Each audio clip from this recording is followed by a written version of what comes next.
Welcome to this useful tutorial that will show you how to enable the microphone on your Snapchat. Snapchat, a popular messaging and moment sharing app with friends, is not only used for sending pictures and videos, but also for chatting and recording audio messages. If you notice that your microphone is not working correctly on Snapchat, there's no need to worry. In this guide, we will take you step by step to ensure that your microphone is enabled and ready for use. Whether you're an Android or iOS user, properly enabling the microphone on Snapchat will be simple and quick. Let's proceed with resolving this issue and get you back to fun moments. Sharing with your friends. Using the sounds of your voice. The first step is to open your settings on your phone. After that, scroll down and find your Snapchat application.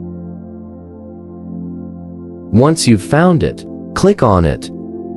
Now, you'll see the option microphone in the middle. Turn it on by clicking the switch next to it. This allows Snapchat to access your microphone. Now, you can send your voice messages and have conversations on Snapchat. I hope this helps. If you have any questions, leave them in the comments below.